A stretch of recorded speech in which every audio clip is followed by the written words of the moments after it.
Viewers, what a day today. It's a big day only because two men who recently plotted Pakistan's downfall and humiliation over 4 days in May are back. Why?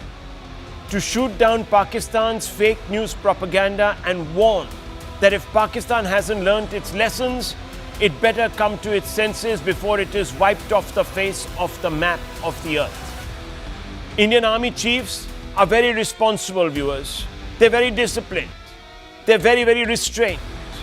They know the meaning of the army being confined to the barracks in a democracy.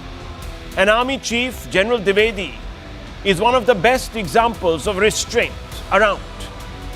He isn't given to empty rhetoric, but realizing that Pakistan has moved its terror infrastructure to KPK and other areas away from the border to perhaps strike again, he has issued a very clear warning, a grave warning in fact, threatening total annihilation of Pakistan if it dare repeat another cross-border terror attack. Viewers, this is almost cementing the line in the sand.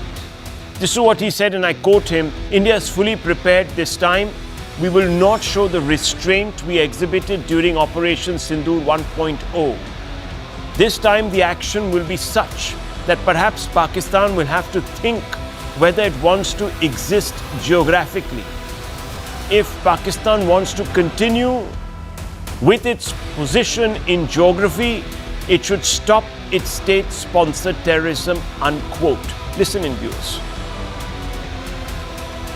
इस बार भारत देश पूरी तैयारी के साथ है और इस बार वो संयम नहीं रखेगा जो सिंदूर 1.0 में हमने संयम रखा।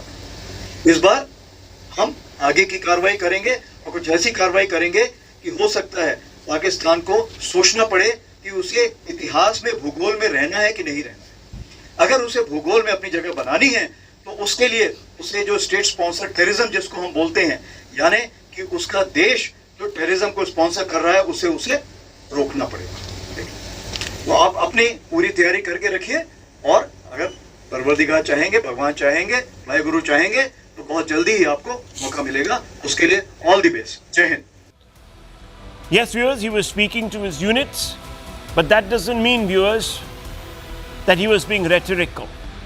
As I said, Indian Army commanders are extremely reticent to talk or say things out of line.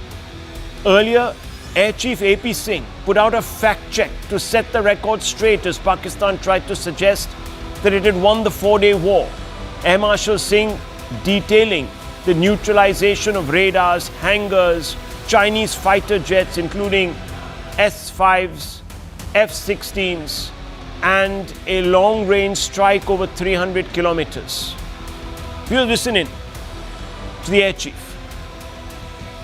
Large number of their airfields, and we struck a large number of their installations. And what we have gathered from whatever int reports we have got is that on ground, because of our strikes, there have been radars at least 4 places, command and control centers at 2 places, runway, of course, damaged at 2 places. Then 3 of their hangars in 3 different stations have been damaged.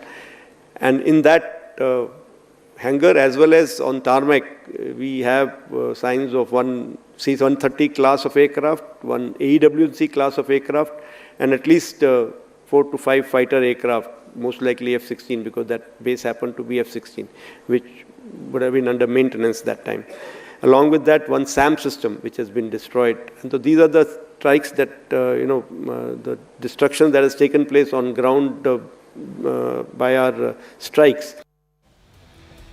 Now, viewers, ordinarily Pakistan is given to reacting, and it has, but viewers, it wasn't first to react. It was various elements in the Congress party that chipped in to undermine the efficacy of these operations, and of course, the intent being demonstrated by the Indian Army. So Congress elements, viewers, that reacted first. as if they were being addressed. Now, any sensible opposition party, viewers, would have asked some sensible questions. Like, for example, did Operation Sindoor not establish an effective deterrence over Pakistan that we now need to think of Operation Sindoor 2.0? Or perhaps even the more meaningful one, should India adopt a preemptive doctrine in dealing with Pakistan? That is, before something happens, we strike. And those would be sensible questions, viewers, that would elicit a deeper, meaningful debate. But viewers, that wasn't the case. And not for the first time. The Congress party goes out there and challenges the Indian military establishment over what damage it inflicted upon Pakistan. This is what one of their top leaders said. Look here, time and again, these people feel the need to explain themselves to the people of India. This proves that there is some Gadbad, something wrong. The CDS says one thing, the air and army chiefs say quite another. This clearly proves that things aren't adding up. Something is fishy, unquote. Listen in, viewers, once to Ajay Rai.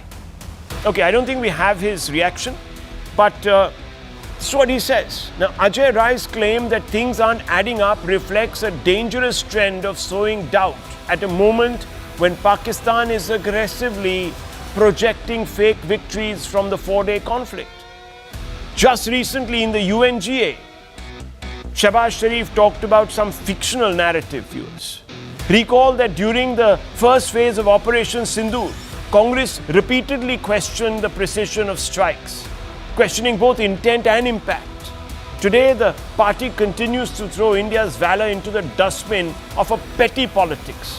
Let's open this up to questions, viewers. I can begin first by getting into the tu-tu meme, as they say, between those that defend the government's point of view and those that want to ask puerile questions.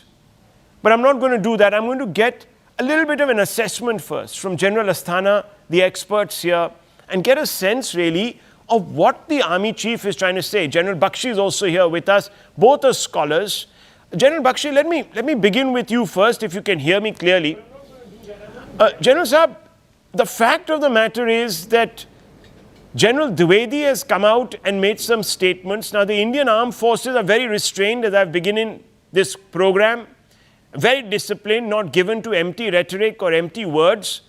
What exactly is he trying to tell Pakistan? Why does he feel the need to send this warning to Pakistan? And does this suggest that perhaps Operation Sindoor did not establish an effective deterrent on Pakistan? Rahul, let me be very forthright. The situation that we are facing is worse than the situation that we were up against in 1971. You know, Richard Nixon had fallen in love with Yahya Khan, who had midwifed the détente between America and China. Yes. Richard Nixon had leaned towards Pakistan, and at that stage the threat was at the peak level against India. But India hit out boldly, and we restructured the subcontinental security in a decisive manner. Rahul, the simple fact is, today that security restructuring has been undone. Today we are not in a 2.5 front situation. We are now in a 3.5 front situation. China to the north, Pakistan to the west, and a pesky Bangladesh, ingrateful nation, where the CIA, with the help of the ISI and the Jamaat-e-Islami, have staged a colored revolution which has brought forth the Razakars, those who supplied women to the Pakistan army in 1971, are back in power. The Chinese were trying to surround us by a string of pearls. The Americans have created a string of fire. Sri Lanka, Bangladesh, Nepal, now Ladakh. They are trying to set our periphery on fire. The simple fact is, Rahul, do you want to wait to be hit? Yes. Or do you want to be proactive? Yes. If you are not proactive, I'm afraid we could be in trouble as a civilization. No wonder the army chief has said what he has said. He's an infantry soldier from J&K Rifles, from my regiment. He served the bulk of his career in Northern Command. He knows what he's talking about. And he has given a clear warning that last time we were restrained in Operation Sindoor. We had set ourselves very limited objectives. When we felt they were achieved, we called it off. And that has given the Pakistanis a chance to dance around, saying that they won the war, they won the war. Utter crap, utter poppycock. And now that Mullah Asim Munir has become trader-in-chief instead of the army chief, he has become trader-in-chief, stopped wearing his uniform, thrice in 3 months he has been in Washington. Yes, There with his hair is gelled something back cooking. and The Saudi offering- Arabia-Pakistan pact. Yeah, There is absolutely. something cooking. Do Like you want some- to sit down like ninnies Yeah. and take it in your chin, or like in 71 you must be proactive? That is what the army chief, the air chief have said. And let me just conclude, Rahul. Let me just conclude. Please. The simple fact is, in 71 we achieved decisive results.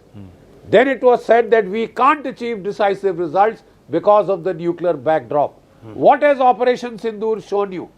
That we can achieve decisive results despite the nuclear backdrop, because we have found out a way to neuter the nuclear backdrop. Israel showed the way with the Iron Dome. The Americans are trying to make the Golden Dome. That means the arsenals of small nuclear powers like North Korea, like Iran, like Pakistan can be totally neutered, and you can achieve decisive results. Right. Decisive results is what the army chief and the air chief are talking about. Now, I think Mullah Munir might stop his salesmanship and travelling and focus on home. Otherwise, he is heading for serious trouble. so this is And not empty rhetoric, and Donald I have Trump, to say, for one, won't be able to save him. well, General, I have to Richard say, Nixon wasn't able to save Yahya Khan. that's true.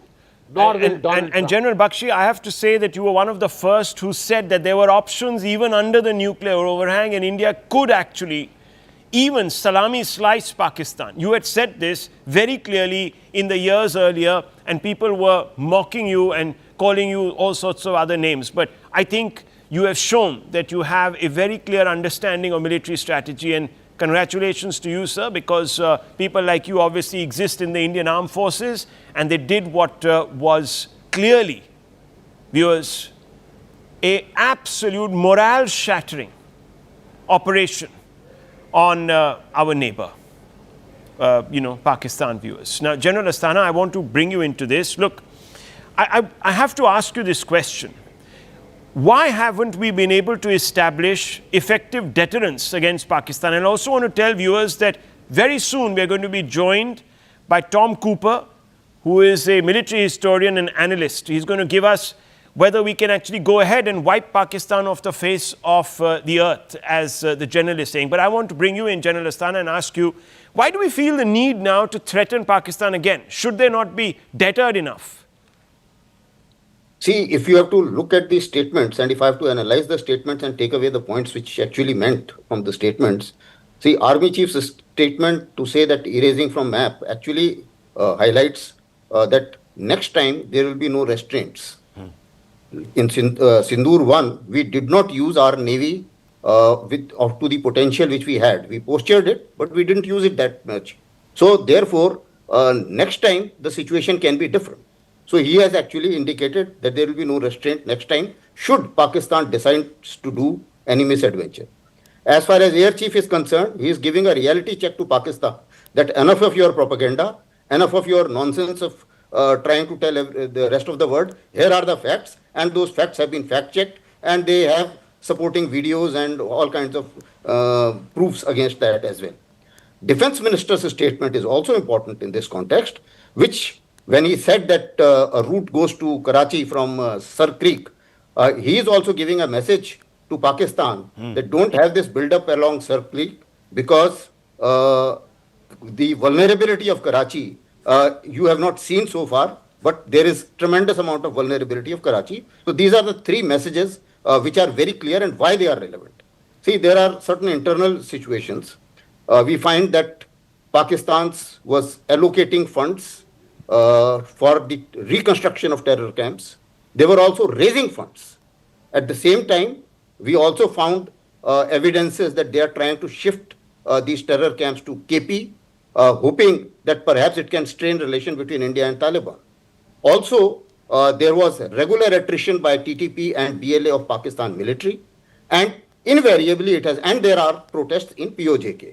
Invariably it has been seen that whenever Pakistan military is under such pressure, they do something to divert attention. Right. And therefore these statements become very relevant to curb that tendency to divert attention, and that diversion of attention should not be on Indian soil or towards India.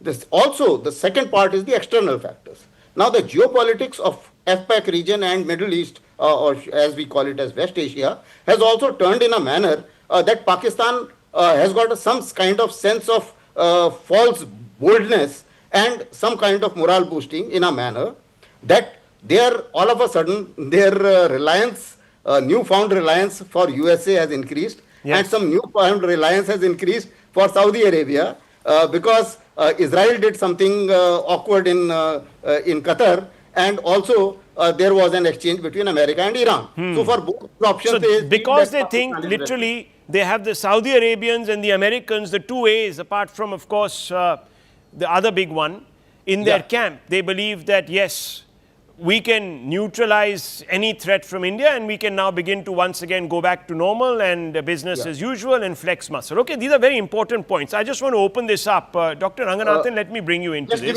Give me one last second. Yes, Just one last point. Yeah.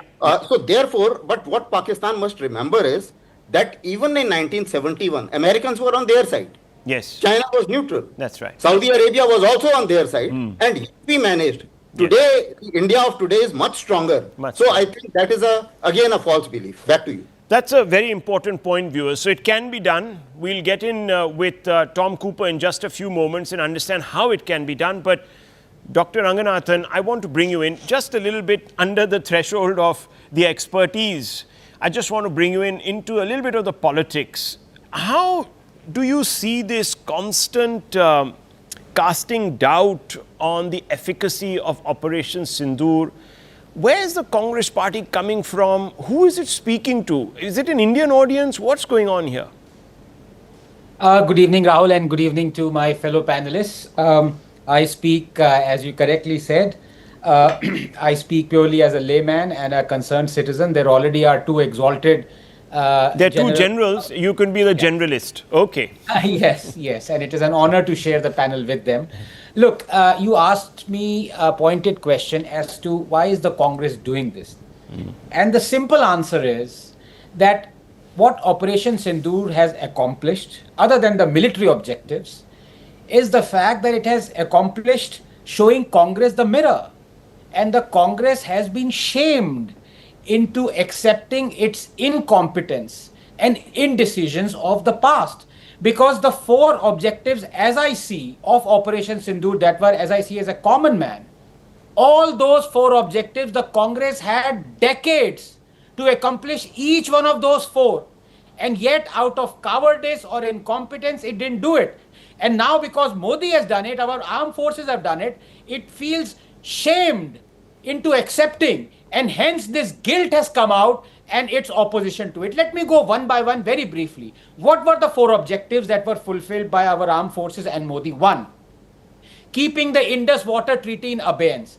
The most diabolical, lopsided treaty that gave away 80% of our water and kept millions of our farmers in abject penury for 60 years was signed by the Congress. Congress had decades to abrogate this water treaty, even after wars and the most dreaded terror attacks, and it didn't do it. And when Modi did it, it is shamed into accepting that, yes, we signed that treaty and we continued with that treaty. What was the second objective? The second was that we will bring up our infrastructure to the extent, as the good general said, that whatever the case may be, whatever the threats may be, we would be able to defend ourselves. And hence the air defense systems that have worked 99.56% with success rate. I talk of the Akash. What did the Congress do? The defense minister under UP is on record saying, I am not going to shore up our infrastructure this side of the border because the enemy might use it. Yes. So it is shamed into accepting what Modi has achieved. It had decades to do, it's not. What were the other two objectives? Very quickly, calling the nuclear bluff. Now, it's not just me saying it. The Congress had decades to correct its policy of being scared of the nuclear bluff. Mr. Chidambaram has said it in not so many words. The air chief said it. He wanted to bomb Pakistani air targets and refused to do so because we were scared of the nuclear bluff. And finally, the fourth, that an act of terror will be an act of war. What did the Congress do? It could actually promulgate the same doctrine. But what did it do? An act of terror so terrific, so terrible as 2611, and Congress followed it up not with equating with act of war, but with giving Pakistan the most favored nation status. So why the Congress is opposing this is because it is shamed into accepting its incompetence and cowardice. So it wants to dilute the efficacy, viewers, so that it still looks good and create doubt. That's what's happening. Let me just 1 second before I bring in the Venerable Vivek Srivastava and Dr. Suman C. Raman, let me very quickly just move a little out of this box, political box, and bring in Tom Cooper for just a few moments. Tom Cooper, thank you at short notice for joining this program. Thank you very much. I need to ask you a couple of questions. Today, the Indian Army Chief, you might have read his statement, has said that, look, if Pakistan continues to export terror, use this policy of slicing India with 1,000 cuts, they better be prepared to face Armageddon, i.e. we will wipe you off the face of the earth. Number one, how do you view this statement? Is it empty rhetoric or is it backed by real capacity? Number one. Number two, is it possible to do so against a power that wields nuclear technology to the extent that Pakistan does? Yes, sir. Thank you very much for inviting me. Very nice to be with you tonight. Pleasure. As for your question, the first is obvious message, clear message to Pakistan to get its stuff together, because India has lost its patience and is not going to tolerate similar behavior in the future, like it did tolerate the last 20 years, more or less, 25 years. So in this regards, it's a clear message. Enough is enough if you continue the same way, because we have seen in the last few months again attempts to infiltrate the LOC and even the international border by armed men from Pakistan to India. So it was foremost the vigilance of the Indian armed forces which prevented another terror strike.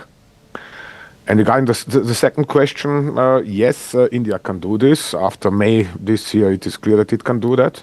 It can disable Pakistani capability to defend itself to the level where Pakistan's nuclear facilities are highly vulnerable to strikes of any kind, foremost to long-range missile strikes. But two things have changed, sir, after Operation Sindoor in the recent weeks. Number one, Pakistan has signed a military pact with Saudi Arabia, which suggests that if one of them is attacked, then the other one is obliged to step in and defend, number one, just like what America has signed with Qatar.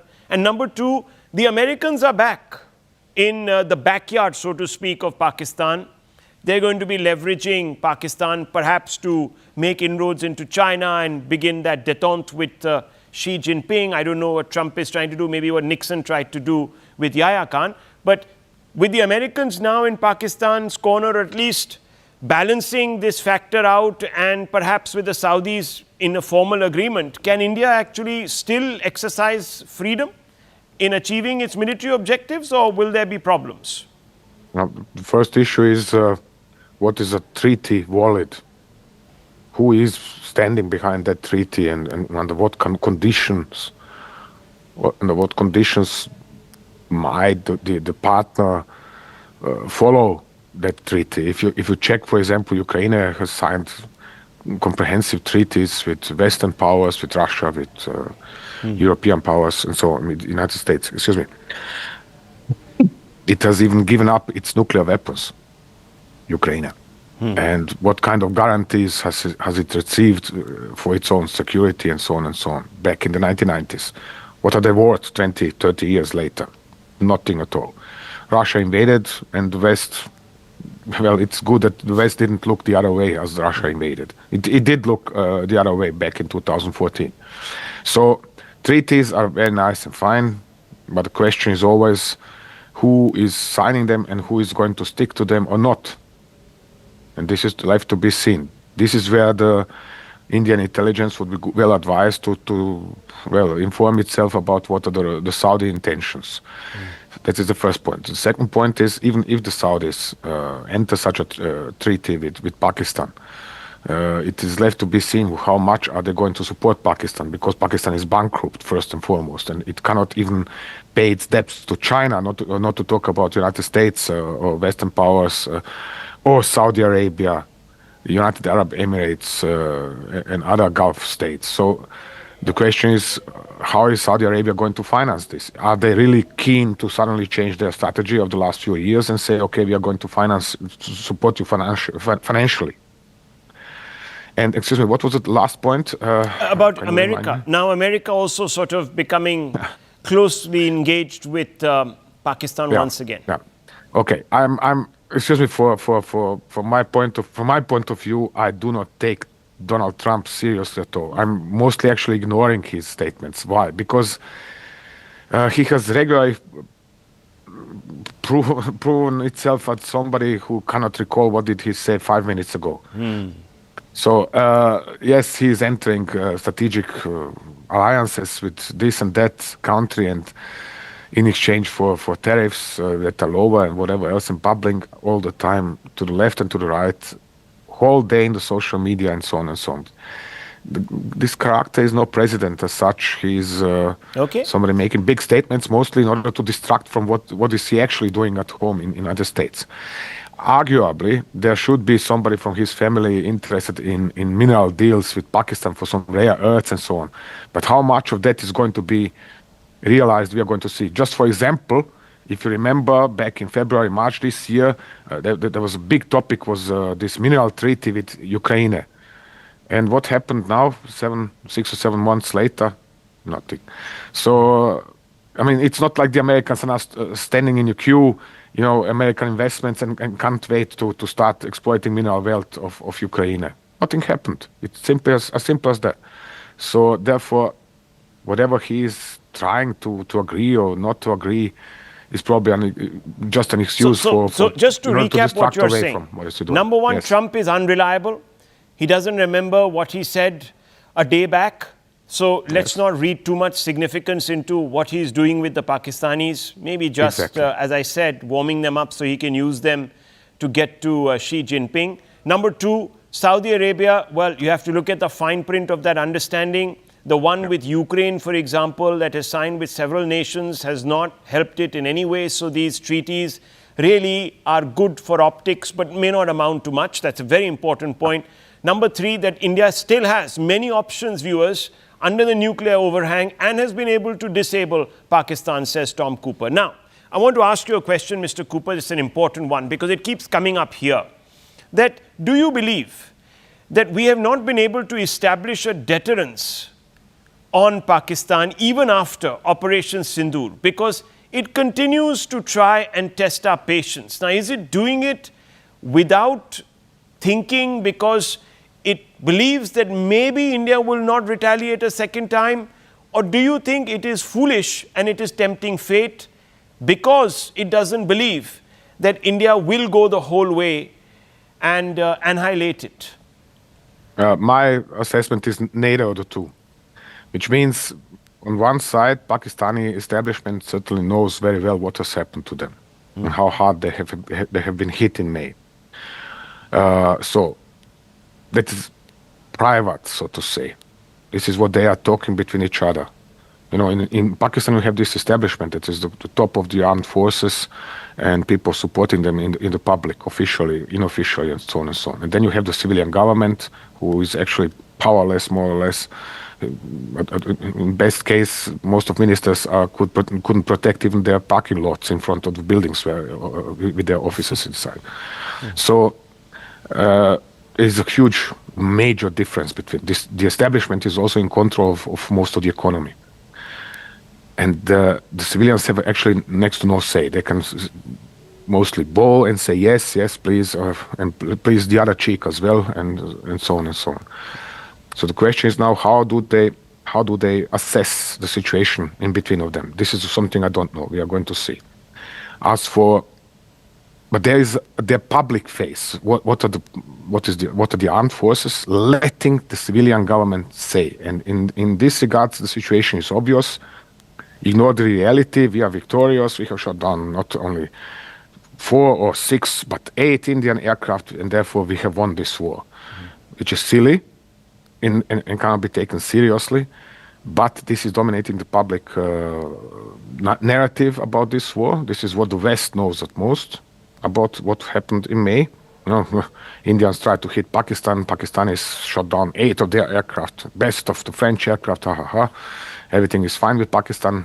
The country is a superposition, and it's a nuclear superpower, and so on and so on. This is the problem. And this is where India is still lagging behind Pakistan in regards of explaining itself, its capability, and its intentions to the world outside.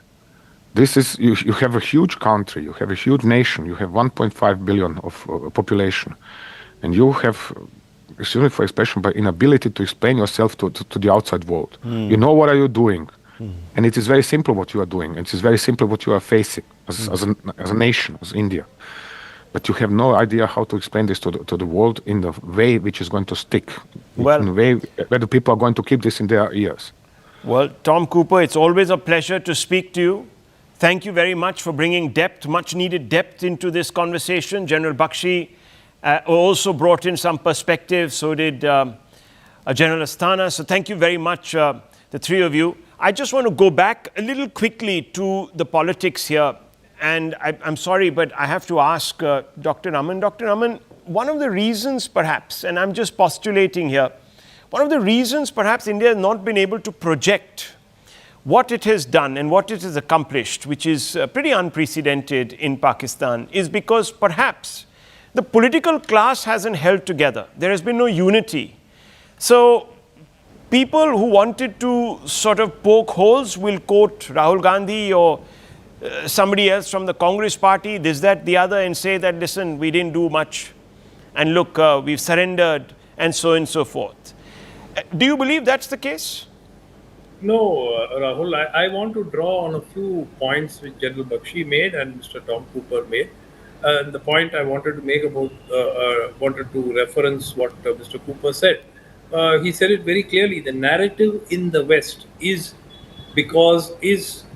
this, that, you know, that aircraft were lost and so on. Now, who's responsible for that narrative? I mean, you cannot pin the blame entirely on an opposition party. The government also has to take some level of responsibility for that narrative having gone out. Even now, months after the incident, we are still getting, the information coming out from the armed forces of what they actually achieved. Had this been given on day one in the manner that probably the Air Chief mentioned today, then definitely it would have helped spread the narrative quite differently from what actually materialized. The second point is what General Bakshi said. I'll just finish this point, General. That was right. I mean, he made that point, contrasted between 1971 and now. And what he did not mention was it was Indira Gandhi's government that actually won the day in 1971. And second, he also added, he said that from 2.5 front war, it has now become a 3.5 front. We are surrounded by so many countries inimical to India's interest. Now, again, that begs who is answerable, which General Bakshi did not mention. Who was answerable. So let him respond to both these questions. 2.5 front. General Saab, you heard that. that, well, had the army and the military and others explained themselves earlier, we would not be at this pass. And secondly, why have we gone from a 2.5 to 3.5 front war? And that means that someone has messed up, but presumably they mean that Modi has messed up. General Sir. Yeah. Let me point out a few hard facts.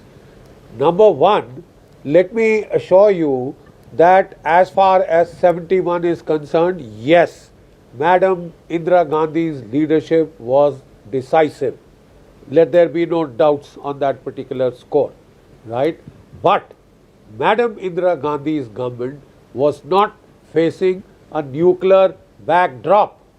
It was a purely conventional military operation where we could push and go for decisive results in a short time frame. It was a quasi-total war, not a limited war. It was a quasi-total war, and you could go quasi-total because there was no nuclear backdrop. Yes. Now there has been for the last 30 years, quite obviously. And when the geopolitical chessboard around you changes, there's a paradigm shift. Look at the United States. It had cut from Pakistan and dumped it. And all of a sudden, Pakistan is back in the United States' lap. Mullah Asim Muniz had made 3 trips in 3 months to Washington, hawking his suitcase of rare earths. There is a paradigm shift in the lineup of forces. I think India has played the cards very well. Okay. We've had an opening towards China, a thawing of relation towards China, which has shaken up the United States. We have thawed in our relations towards Russia, China. Russia has always been a tried and tested friend. And we will have to lean on it heavily if we have to counter a Pakistan back to the hilt by the United States of America and its allies. So despite that, we hit them in Sindoor. Yes. We hit them so hard. All that I'm saying is we have to hit them much harder. Absolutely. Okay. Dr. Ranganathan. Yes, Dr. Ranganathan wants to make a quick point and then I'll move on, viewers. Yes. No, very quickly, I want to harp on Vivek ji is also there. Yeah, I'm sorry, I didn't mean to take Vivek's time, but I won't be more than 30 seconds. Look, it is infuriating. It's gone beyond frustrating now. And I'm not pointing fingers at the good Dr. Raman, but things have certainly percolated down from the juvenile inquiries of the Congress and the opposition to the common citizenry as to how many Rafales did we lose, how many. It's none of our business. Our business as common citizens is to trust our military armed forces. Can you imagine if the Brits during the Blitz were asking Churchill, demanding from the RAF, how many planes have you lost? Tell us. They would never have won the World War. Yeah. The point I'm trying to make is that this is an age where we must, if we go into a war, either support the military armed forces or don't. What is our business of asking how many planes? Yeah, I mean, it's like saying that when you play, I'm just trivializing this, but when you play a cricket match with Pakistan, you should never lose even 1 wicket when you run chase and beat them. If you lose 4 wickets and you still end up winning the match, no, you should not have lost 4 wickets. Rahul, it's beyond that. Even if we get to know, what good does it do to us? No, it doesn't. At the end of the day, the proof of the pudding is in its eating. Why did the CDS say that? And we saw what we saw. Dr. Viewers, Ranganathan. a complete. No, but what different does it make? I don't understand. Are we saying that we should fight wars without losing any arms and armaments? I don't understand. Anyhow. It is not possible. Anyhow, but that's it. So then why are we constantly getting stuck on this point? And it is because we people raise this issue that that foolish Prime Minister, Shehbaz Sharif, who was a drink salesman, viewers, they just sell alcohol and sugar in their country. That's what they do. The bootleggers basically are sitting in the UNGA and talking about how they won the war because they dropped some Rafales, etc., etc. That's what the hooch sellers, viewers. Can you believe it? Hooch sellers today and snake oil sellers are today bragging. This is the problem, viewers, because we are not united at home. Now, I just want to quickly bring in the left leader, Vivek Srivastava. Vivek Srivastava, I want to ask you, why don't you ever turn around and ask the Congress party, your comrades in arms, why the Congress did not do anything after 26/11. You only want to find fault with Modi. You want to, try to upstage him, despite doing what he has done, Operation Sindoor, under a nuclear overhang, set a new benchmark. You don't ask Chidambaram. You don't ask yourselves, why is it that we were supporting an enterprise that decided to put dialogue before direct action? He said it now, that he was told by the External Affairs Ministry establishment, don't do anything. Baatcheet karo. You see, the Congress did a much better job. Suniye sir, the Congress did a much better job after 26/11 compared to what you have done in Operation Sindoor over here. The army did a good job. You went inside Pakistan, you bombed, you destroyed. No doubt about it. But internationally, diplomatically, Pakistan has emerged as a very strong nation today. How are you? Give me 3 examples. What material? No, hang on. What material did Pakistan lose? Give me 20 seconds to speak. The Pakistan has emerged much stronger. Their nationalist movement has come up. Imran Khan has been decimated. The Shehbaz Sharif, who we are abusing here. Sir, there are 3 insurgencies going on in Pakistan. आप कहाँ पर हैं? Sir, यहाँ भी लेह में लड़ाई हो रही है. Sir, आप ऐसे कीजिए. You should roll down the windows of your car, that in this Beamer that you are in, take in some extra air so you can, I'm not allowed to speak, basically. No, you are, sir, but what points are you making? Give me 3 examples to substantiate your point. आप 30 seconds तो सुनने का. आप sir 40 second ले लो. आप चाहते हुए झंडा लेके आऊं, मैं बोलूं राहुल शिवशंकर जिंदाबाद. If that's what is there, I'm not going to do it. Either you give me 30 seconds and listen. Very clearly, Pakistan has emerged stronger. United Nations के अंदर एंटी सिक्योरिटी के जितने ऑपरेशंस हैं, उसका चेयरमैन या प्रेसिडेंट पाकिस्तान को बनाया गया है. They are have very good terms with the Americans, with the field marshal going over there. China is an old friend. They are not going to come your way. Try what you will. Russia had a joint military exercise with Pakistan. और वहां पे victory को celebrate किया गया है. और Trump साहब ने जो 30 जगह जाकर के बोला है. So you're saying they have emerged diplomatically much stronger. Yes. Let me test that. Absolutely. General Asthana, has Pakistan, yes, and General Bakshi, both. General Bakshi, you go first since you raised your hand. Yes, you go first, and General Asthana to round this up. Yes. Yeah. And please be gentle on Vivek. Vivek, may I kindly remind you, please listen, may I kindly remind you that Pakistan had claimed victory even after 1971, when the surrender which I saw with my own bloody eyes was taking place. 93,000 Pakistani POWs had laid down their weapons. We were in the capital city of Dhaka. A decisive campaign has 3 hallmarks: march on an enemy capital, overthrow of an enemy regime, mass surrender. All 3 facets were fully on display.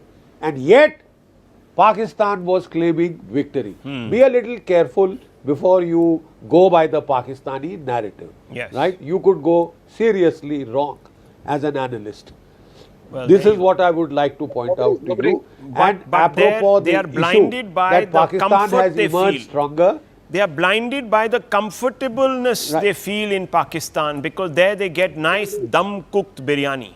That's what it is, viewers. That's what it is. Manmohan Singh using a terrorist to deal with another terrorist. It's all out in the open now. Yes, Doctor, you are raising your hand very quickly, and General Asthana last, and we move on, viewers. Very important. Yeah, 1 second. I just hope the good General Bakshi is not as kind with our real enemies as he was with Vivek right now. Okay, General Asthana, very quickly, how do you assess what the left and others are saying that, oh, today Pakistan has emerged with a cookie in its hand?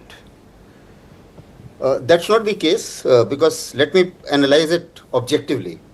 What has happened is Pakistan's narrative was picked up by the arms dealers because F-16s got bashed up, Chinese weapons got bashed up, and there was a need for, and the moment these equipment gets bashed up, the market value goes down. Right. So therefore that narrative was actually picked up by the makers of F-16 and the Chinese equipment, and they were the ones who actually bought half the Western media to prosper that narrative.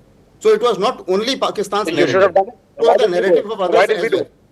Okay. We could have done it also. No, sir, We didn't do it. sir, unlike Let you, me- sir, General Astana is not we don't used do to people, I don't want getting to get into into the scraps with political Yeah. this thing. We Please, respect him. He's a military man. I don't get into that. Yeah. I think. No, I just Let asked him me- a let me question. just- Why didn't we do Okay. it? Okay. Let me just analyze my own points of view. I don't want to. I have got nothing to do with Congress, BJP, etc., etc. Now the second issue is that in the war of narrative. Yeah. Now you know that the Western countries for 3.5 years they continued saying that Ukraine won the war, but subsequently we know that 20% of the territory is with Russians. That's right. Because all the social media handles, all the media instruments are with the West. That's right. So whatever suits West, that narrative actually went. So it's not only the credit of Pakistan. As far as India is concerned, let me put it this way, that initially, for the first 3 nights, because I write internationally and I was there on all international channels, let me put it in no uncertain terms. Initially, they got carried away by the Pakistan narrative for the reason, because Pakistan did all the briefings at night. That's it is a right. lesson learned. Yes. Okay, and therefore, and that was their prime time. Our briefings actually happened 12 hours during daytime, and therefore the international media got it 12 hours late. Well, viewers, after 3 days, I think everybody in us- the world was clear Why as to what let us actually understand. Let us understand Why did you behind say the that? scenes the manipulation to save certain people's reputation. Remember, viewers, even today, wing commander who shot down an F-16 using a Bison, the Americans deny, even though the debris has been recovered. Why? Because their sales of that F-16 junk will be hit. So remember that, viewers. I need to move on because this is very important. When we're talking about narratives, viewers, this is very important. And Dr. Ranganathan is here with us, and I want to also join up with another important member of the Indian diaspora who's going to join me from America. Now, viewers, how the worm has turned. Just a year ago, many in India's media and some Desi Americans led Trump as a great friend of India. And after his election, India's EAM had a front row seat, if you remember, at the inauguration. Prime Minister Modi was invited to the White House, only the third world leader after Netanyahu and then Japanese Prime Minister Ishiba. But a year in politics is an eternity. Today, viewers, India's MAGA well-wishers are scrambling to delete even mildly positive posts about Trump. All those people who said, no, Trump will be good for India, are deleting their posts because they've realized that this is not the case. A MAGA supporter is now almost a pariah among center-right Indians and some similarly disposed Indian Americans. And it's not hard to see why. Look at the last few days and look at the cast of characters. Even Mr. Musk is now bashing India, Laura Loomer, Peter Navarro, Howard Lutnick, and of course Trump himself. Loomer has called Indians in America, quote, third world invaders, unquote, stealing jobs. Navarro pushes stereotypes about India, including Brahminism, calling it the laundromat for Russia. Lutnick talks about fixing India, and Trump, he openly praises Pakistan and seems intent on rubbing India's nose in the dirt. Indians in India have responded online, exposing hypocrisy. So Indians sitting in this country are upset with Americans for taking them for granted and are now hitting back. But while they've made MAGA figures look petty, foolish, they haven't changed policy. Criticism for India and Indians sitting in India can always be framed, viewers, as defensive, even threatening America's predominantly white Christian identity. It would have been harder to spin if Indian Americans, the diaspora, had spoken out forcefully. How can you deny your own people? Yet they haven't, viewers. Top politicians like Ro Khanna and Pramila Jayapal, even Republicans close to Trump, that Kash Patel, viewers, who supposedly has a year to Trump, even he hasn't whispered. They haven't championed India explicitly. Corporate leaders, Nadella, Pichai, Narayana, Krishna, have also stayed silent, missing opportunities to push back, like at the White House dinners. They were called for dinner. They could have told Trump, listen, what are you doing, buddy? Instead, they praised the president for putting American job seekers first. Can you believe it, viewers? So they were happy with him making changes in the H-1B visas. The same visas that these people have benefited from and climbed up that slope. Are they cautious to avoid being labelled as favouring a foreign nation? Or has full naturalization weakened the pull of the mother country? Perhaps rules make open advocacy risky. The American Desi community could change the conversation on Capitol Hill if it chose to. Look at the Jewish American community, highly organized, politically active, and with groups like AIPAC shaping policy. The results speak for themselves, and I want to open this up. Do these people have a duty to defend this country, or they don't? Dr. Ranganathan, Swage Shukla also with us, Executive Director of the Hindu American Foundation. What's happened, ma'am? Where are all these great so-called liberals who sit in judgment constantly of everything that happens in India, but when someone sitting in the White House, who they have looked up to so-called, is doing exactly what they should not be with India, these people are quiet. What are they doing? Are they minding their purses? Salaries? What are they doing? Scared that they might come out with on a plane with their hands manacled? What's happening? Well, I think that's kind of a simplistic overreach of kind of casting the Indian diaspora as, just in these binaries of either they're Democrats or Republicans. We need to remember that as Indian Americans, our foremost duty is as U.S. citizens. Now, that's not to be seen as a betrayal of our heritage, but a simple fact of citizenship. But that does not change the fact that we have a civilizational ethos that courses through our veins, that allows us to coexist peacefully across differences, that we abide the laws of our adopted lands and positively contribute to the society that we live in.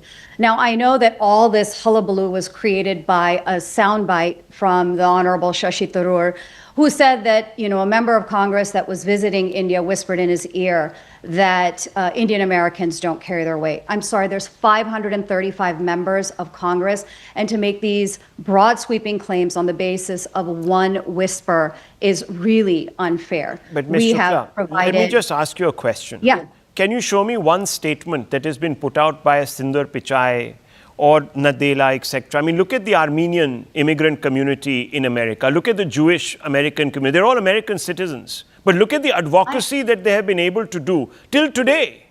Till today. I understand that. Listen, so I'm asking you, give me three statements. Absolutely. Give me three statements from Satya Nadella, Pichai, and whoever else it is, telling Trump that his tariff tyranny against India is hypocritical. Can you show me these three statements? Fair enough. Look, I don't speak for corporate leadership, but I do know that corporations invest heavily in lobbying dollars.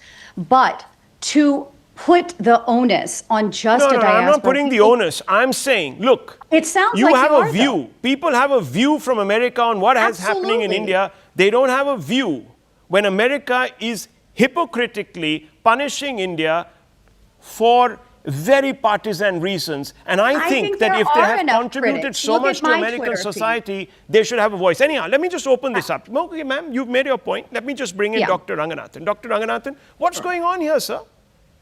No, I'm very clear with my view on this, but thank you very much for having this discussion. It's very important, and I saw your tweet as well. Your tweet was regarding the ignorance of Americans who are naturalized Americans like Elon Musk and other, but there's very little that can be said about that. They haven't read the real colonial history, or they don't know what the Brits did in India. For them to airbrush that or, brush away that is a matter of another debate, let's put it that way.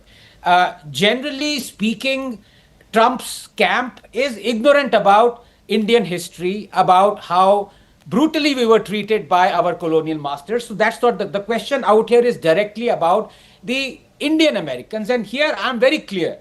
If you are an American citizen, then primarily I have no objection because your primary interest is the quote unquote welfare of America. For example, nobody expects Trump to bat for Scotland or for Germany. That's where his ancestors came from. He's batting for America. But if you are an Indian who is residing in America, then I'm afraid you need to speak up for the hypocrisy that is, underlaying all the decisions that are being made by the current regime against India. Are Indians doing it? On both counts, they are not doing it. Yes. Now, on the first count, I don't mind. I don't know if Satya Nadella or Sundar Pichai are now naturalized American citizens. I mean, Suhag is a very dear friend. I don't know whether she's an American citizen. If she is, I am. Then she has. If she is, then she has every right to side. My problem is, Dr. Ranganathan, all these American citizens have a view on India, you see. But many of us have if you're either American, then deal with your own situation in America. Why do you have one foot or one eye on India? Listen, and then if you have a again- view on India and you prescribe all sorts of prescriptive cures for this and that, well, when the time comes to speak up, then apply the same principle. Anyhow, we can keep going around this subject. If I can just make one. Yes. Yeah, okay, Painting yes. the Indian yes. American diaspora as a Yeah. monolith. First of all, I'm not looking at it as a monolith. Ma'am, speaking up for your country doesn't understand mean that. that you're assuming partisan points of view. You're speaking I for your agree. nation that you have left behind, your civilizational continuity. If you want to make this, I'm not making it political, as an Indian person of Indian origin, you must have some tug to the mainland, isn't it? I'm not saying that you have to support Modi or you have to support Rahul Gandhi or whatever it is. Speak for your country. Put your country first. Anyhow, viewers, we'll keep going around in circles here. I've run out of time. We'll come back to this debate. This is a debate that I would like to have in greater detail with Suhag Shukla and also Dr. Ranganathan and many others at different time. We'll leave it to this, but I'm right back to give you a very important update from the games that are being played, viewers, internationally. Very important athletics tournament.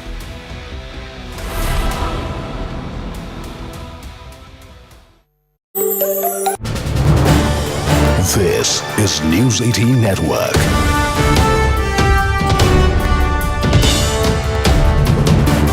India's largest news network. Okay, big breaking news coming in, shifting our focus to the latest information that's been shared by Air Chief Marshal Amarpreet Singh. He says 4 to 5 F-16s were destroyed on ground. So he is making a direct reference to Operation Sindoor. Big message coming in from the Indian Air Force Chief. Anand Narsimhan joins us with more details. Yes, Anand, what more do we know? Well, this is big because the Air Marshal Amarpreet Singh now divulging vital details on Operation Sindoor. The Air Force Chief very clearly saying that most likely 4 to 5 jets, the F-16s, Pak F-16s were destroyed in their hangars. That's what has happened. In those 20 minutes that Bharat struck 9 air bases, there was huge amount of destruction and damage for the Pakistanis.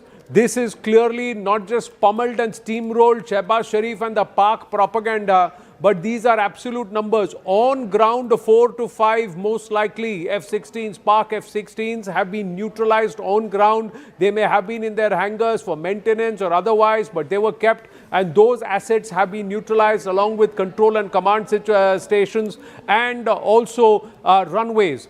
This is the ground strikes, all achieved in 22 minutes. In that time, all those 9 air bases were struck. But more importantly, he's also said along with that, one SAM system that has been destroyed.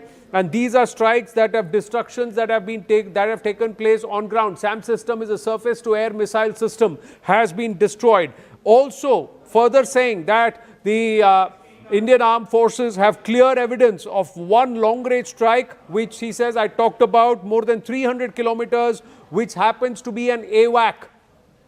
So, an air reconnaissance system that the Pakistanis had deployed, and this was a Chinese